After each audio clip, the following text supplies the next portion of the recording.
Hello everyone welcome and welcome back to my mini blog. तो चलतु आज video start करवा। तो चलतु आज बनैबा गोटे सिंपल वे रे माछ तरकारी। तो से फास्ट कड़े तेल गरम छाड़ देती आठ मो माछ को लुण हल्दी गलिक रखी आगुरी तेल गरम है से माछ जाक को छाड़ देती।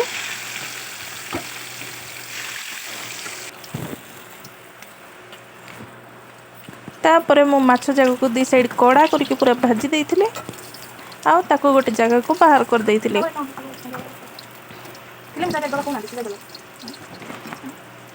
तो तापर जाइए मुझे मसला तैयारी करने तो मुझे नहीं जीरा सोरिष सुखिला लंका अदा रसुण आउ ए सब को बाटी गोटे फाइन पेस्ट कर देइथिली। आउ एठी हमर कड़ा कड़ा माछ भजा पूरा रेडी हो गला। तापर से सेम कड़ाई में मुझे तेल नहीं तेल गरम होला पर से पकई देइथिली कटा प्याज।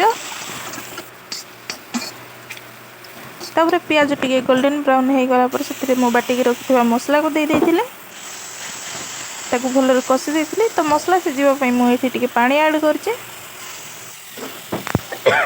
तो ये आम मसला पूरा कषि हो गला। तो से कटा टमाटो पकई और टमाटो को भल कषि देइथिले।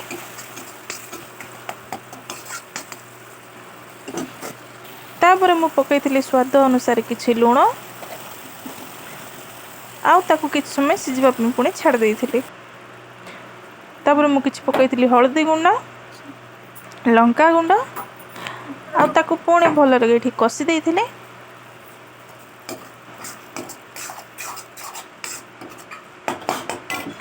तो ये मसला भल कषि गला। तो मुझे आवश्यक मुताबक पानी पकई देइथिले।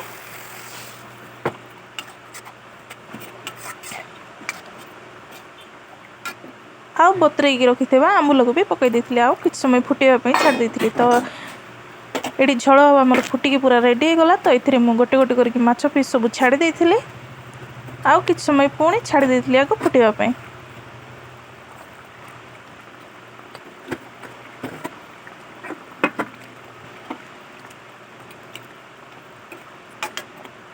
तो ये माछ झोल फुटिया भितर मुझे बाटर नहीं आसती किसी फ्रेश धनिया पत्र तो आणिकी तरकारी पकईदेली। तापर रेडी हो गला आमर टेस्टी टेस्टी माछ झोल को टेस्टी टेस्टी माछ पकोड़ा।